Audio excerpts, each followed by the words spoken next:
नमस्कार दोस्तों, आपके अपने ही चैनल अपना देश में आप सभी का हार्दिक स्वागत है। दोस्तों आज हम बात कर रहे हैं जया पार्वती व्रत के बारे में। जया पार्वती व्रत कब से शुरू हो रहा है, जया पार्वती व्रत की पूजा कैसे करें, पूजन सामग्री क्या-क्या लगेगी, जवारे उगाने के लिए हमें किस धान का इस्तेमाल करना चाहिए, जवारे किस समय उगाने चाहिए, किस दिन उगाने चाहिए, हाथी कब बनाएं, मंदिर में पूजा करें या फिर घर में करें, और इस व्रत में क्या खाएं, क्या 5 दिन तक बिल्कुल भी अनाज ग्रहण नहीं करना चाहिए। तो इस तरह के बहुत सारे सवाल आए हैं, उन सभी सवालों के जवाब दोस्तों इस वीडियो में देने की कोशिश करूंगी। इसके अलावा भी आपकी कोई क्वेरी हो, कोई कंफ्यूजन हो, कोई सवाल हो तो आप कमेंट के थ्रू पूछ सकते हैं। तो चलिए दोस्तों शुरू करते हैं आज का वीडियो। दोस्तों हिंदू कैलेंडर की माने तो आषाढ़ मास के शुक्ल पक्ष की त्रयोदशी से जया पार्वती व्रत जो वो रखा जाता है। इसे विजया पार्वती व्रत के नाम से भी जानते हैं। बेसिकली ये व्रत दोस्तों गुजरात में फेमस है, यानी कि गुजरात में इस व्रत को छोटी कन्याएं भी बड़े ही चाव से करती है। मंगला गौरी या सौभाग्य सुंदरी व्रत जैसा भी है, लेकिन दोस्तों ये व्रत जो है यह कुंवारी कन्याएं भी आसानी से कर सकती है। जैसे मंगला गौरी या सौभाग्य सुंदरी व्रत बेसिकली सौभाग्यशालिनी स्त्रियों को ही करना होता है, लेकिन जया पार्वती व्रत कुंवारी कन्याएं भी कर सकती है अच्छे वर की प्राप्ति के लिए। दोस्तों ये बता दो कि इस साल 3 जुलाई को जया पार्वती व्रत जो है वो शुरू होने वाला है, और इस व्रत का पारण 8 जुलाई के दिन किया जाएगा। यानी कि जो व्रत है वो 7 जुलाई तक रखा जाएगा, यानी कि 5 दिन का कंटिन्यू व्रत ये रहता है। और दोस्तों इस व्रत में सबसे बड़ी बात ये होती है कि इस व्रत में 5 दिन तक ना तो नमक खाया जाता है, ना सब्जियां खाई जाती है, और ना ही अन्न ग्रहण किया जाता है। जी हाँ दोस्तों, बहुत ही कठिन व्रत है, बड़ी तपस्या के रूप में इस व्रत को किया जाता है। और जो इस व्रत को, इस तपस्या को पूरे मन से करते हैं, भगवान श्री भोलेनाथ और माता पार्वती की कृपा से उस व्यक्ति की सारी मनोकामनाएं जो पूर्ण होती हैं। महिलाएं जो है अपने सौभाग्य के लिए करती हैं, साथ ही घर की सुख शांति और पुत्र रत्न की प्राप्ति के लिए भी ये व्रत किया जाता है। यानी कि जिस भी इच्छा से इस व्रत को किया जाता है, वो जो इच्छा है वो बहुत ही जल्दी पूर्ण हो जाती है। दोस्तों इस व्रत को शुरू करने के बाद कम से कम 5 साल तक किया जाता है, और अधिकतम 20 साल तक। 20 साल तक जब व्रत कंप्लीट हो जाता है फिर इसका उद्यापन किया जाता है।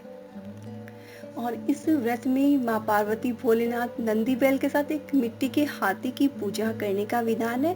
साथ ही जवारे उगाए जाते हैं दोस्तों। इसलिए इस व्रत में बहुत से लोगों को ये कंफ्यूजन होता है कि हमने जवारे किस दिन उगाने हैं, हाथी कब बनाना है। तो दोस्तों जया पार्वती व्रत जब शुरू होता है, यानी कि त्रयोदशी के दिन आपने सुबह जल्दी उठकर स्नान आदि से निवृत्त होने के बाद में व्रत का संकल्प लेना। व्रत का संकल्प लेने के बाद में आपने 2 मिट्टी के पात्र लेने। एक मिट्टी के पात्र में तो आपने जवारे उगाने, और दूसरे मिट्टी के पात्र में भगवान की मूर्तियां जो आप मिट्टी से बनाएंगे उन्हें स्थापित करना होता है।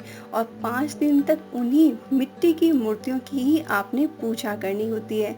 और 5 दिन की पूजा कंप्लीट होने के बाद में, रात्रि जागरण करने के बाद में, अंतिम दिन यानी कि इस बार यानी कि 8 जुलाई को तीज के दिन, यानी कि शुक्ल पक्ष की जो तीज आएगी, उस दिन इन मूर्तियों का और जवारों का विसर्जन किया जाता है।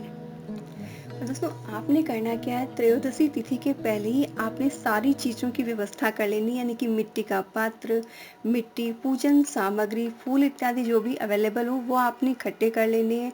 आप चाहें तो जवारों से यानी कि जौ से जवारे उगा सकते हैं, नहीं तो आप गेहूं का इस्तेमाल कर सकते हैं। इस व्रत में 7 धान को उगाने की कोई परंपरा नहीं है, आप जौ या फिर गेहूं से जवारे जो है उगा सकते हैं। तो आपने ये सब चीजें पहले से तैयार करके रख लेनी। और त्रयोदशी के दिन सुबह में आपने स्नान करने के बाद में मिट्टी के पात्र में मिट्टी आधा भर के उसके ऊपर आपने गेहूं या जौ डाल देना। उसके ऊपर हल्की सी मिट्टी की परत डालकर आपने जवारे उगा देने। अगर आपको जवारे उगाने में कंफ्यूजन है तो जवारे कैसे उगाने इसका वीडियो मैंने शेयर किया, आप डिस्क्रिप्शन में देख सकते हैं। उससे बड़ी ही आसानी से जो है आप जवारे उगा सकते हैं। तो आपने जवारे की तैयारी कर लेनी है। उसके बाद में आपने भगवान की मूर्तियां तैयार करनी है। मिट्टी को हल्का गीला करके आप भोलेनाथ की, माता पार्वती की और साथ में नंदी बेल की प्रतिमाएं बनाए। कोई जरूरी नहीं कि बहुत ही सुंदर और जैसे इंसानों की शेप होती है भगवान का रूप वैसे बनाए, एक आप बेसिक रूप में बना सकते हैं उन्हें।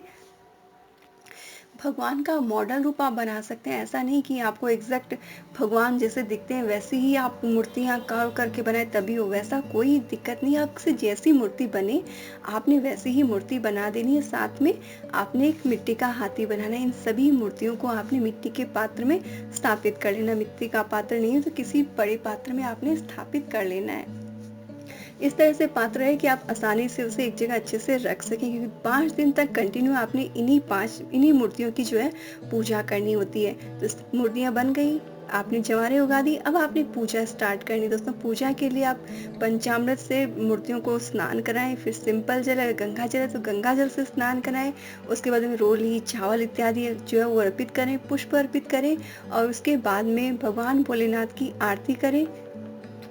आरती के लिए दोस्तों आपने घी के दीपक का इस्तेमाल करना चाहिए और माता पार्वती को आपने हल्दी कुमकुम जो जरूर से चढ़ाना चाहिए। साथ ही आपने जनेऊ का इस्तेमाल जरूर से करना चाहिए। कच्चे सूत से माँ पार्वती और भोलेनाथ का जोड़ा जो आपने जरूर से बनाना चाहिए। साथ ही प्रसाद के रूप में आपने नारियल जो है वो जरूर से चढ़ाना चाहिए। साथ दोस्तों इस पूजा में एक चीज का इस्तेमाल किया जाता है, नागला। नागला एक्चुअली होता है क्या, रुई की एक माला होती है।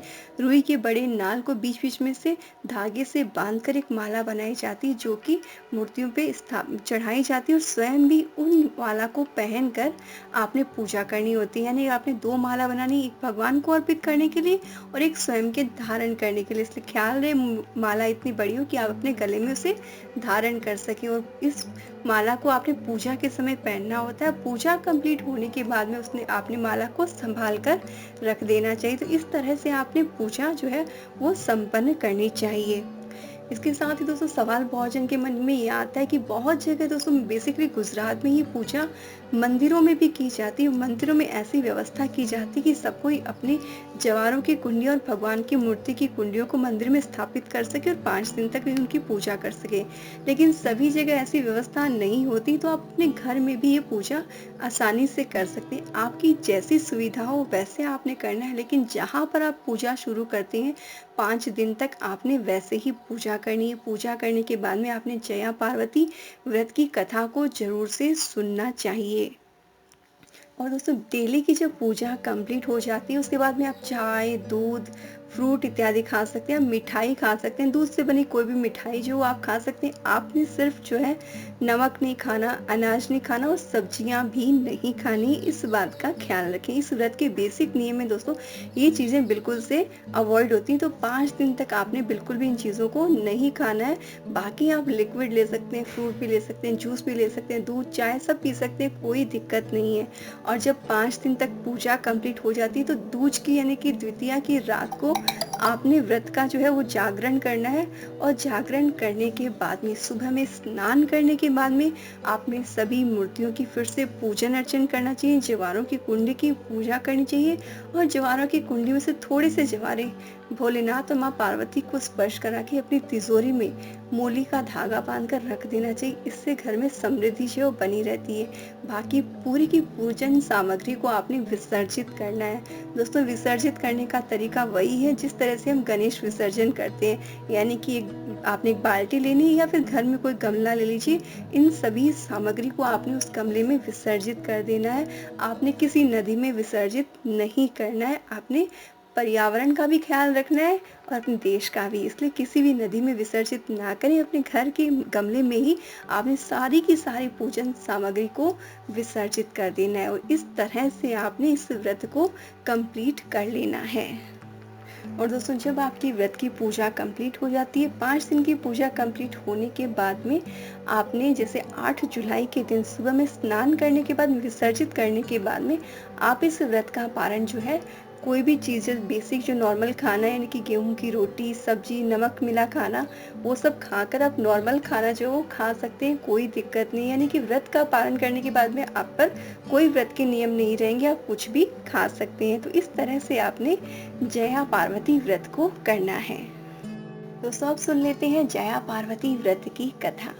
एक गांव में एक पंडित रहता था और उसकी एक पत्नी थी। पंडित अपनी पत्नी के साथ बड़ी खुशी से रहता था। कई साल बीत जाने के बाद भी उनके यहाँ कोई संतान नहीं हुई। दोनों पति पत्नी भगवान शिव जी की पूजन अर्चन आराधना किया करते थे। भगवान शिव जी से प्रार्थना करते थे कि भगवान हमें संतान दीजिए। एक बार वह भगवान शिव और पार्वती की भक्ति में इस तरह खो गए कि उसे सिर्फ भगवान की भक्ति ही दिखाई दे रही थी। भगवान शिव उसकी भक्ति से प्रसन्न हुए और उस पंडित को स्वप्न में दर्शन दिए। शंकर भगवान ने पंडित से कहा कि मैं तुम्हारी इस भक्ति से प्रसन्न हुआ हूँ, अब तुम जो मांगना चाहो मांग लो। पंडित ने भगवान से कहा कि मैं संतान चाहता हूँ। भगवान शिव ने उस पंडित की बात को सुनकर कहा कि यहाँ पास ही के जंगल में मेरा एक मंदिर है, तुम उस मंदिर में जाओ और पूजन अर्चन करो, और ऐसा करने से तुमको संतान की प्राप्ति होगी।